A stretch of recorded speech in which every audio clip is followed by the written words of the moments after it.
ছোটবেলা থেকে শুনে আসছি এক ওয়াক্ত নামাজ ছেড়ে দিলে 2 কোটি বা তার চেয়ে বেশি সময় জাহান্নামের আগুনে থাকতে হবে। এটা কতটুকু সহি? ভাই, এই মর্মে একটা কথা আপনারা ছোটবেলা থেকে শুনে আসছেন, আমরাও সবাই শুনে আসছি। সেটা হলো, এক ওয়াক্ত নামাজ কাজা করলে, এক ওয়াক্ত নামাজ না পড়লে, তাহলে সেই ক্ষেত্রে 2,88,00,000 বছর জাহান্নামের আগুনে পোড়াইতে হবে, এক ওয়াক্ত নামাজ কাজার কারণে, ছাড়ার কারণে। এই কথা শুনছেন না আপনারা?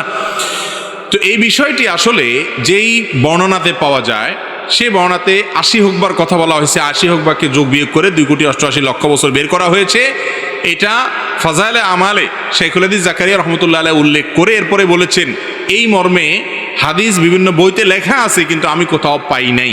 এবং বিশুদ্ধ কথা হলো এটাই যে 2,88,00,000 বছর জাহান্নামের আগুনে পড়বে এক ওয়াক্ত নামাজ কাজা করার কারণে। এই মর্মে কোনো বিশুদ্ধ তো দূরের কথা, কোনো আপনার দুর্বল হাদিসও নাই, বরং এটি সম্পূর্ণ জাল, ভিত্তিহীন। কোনো হাদিসের কিতাবে এরকম কোনো কথা বলা হয় নাই।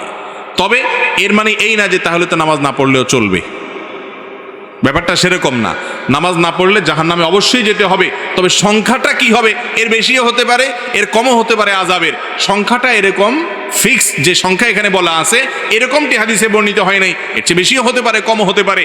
জাহান্নামে যাওয়ার মৌলিক একটা কারণ হলো নামাজ ত্যাগ করা। আল্লাহ রাব্বুল আলামিন কোরআনে কারিমে বলেছেন, জাহান্নামীদেরকে যখন জিজ্ঞাসা করা হবে, মা সালাকাকুম ফি সাকার, তোমাদেরকে জাহান্নামে কোন জিনিসে নিয়ে এসেছে, কোন অপকর্মে জাহান্নামে এনে ছেড়েছে, তখন তারা বলবে প্রথমেই ক্বালু লাম নাকু মিনাল মুসাল্লিন, তারা বলবে আমরা মুসল্লি ছিলাম না, নামাজ পড়ি নাই, এই জন্য জাহান্নামে আসছে। এই জন্য নামাজ না পড়লে জাহান্নাম, এটা অবশ্যই কোরআন হাদিস থেকে, কোরআন থেকে বর্ণিত। কিন্তু তার মানে 2,88,00,000 বছরের বিষয়টি হাদিস দ্বারা প্রমাণিত নয়।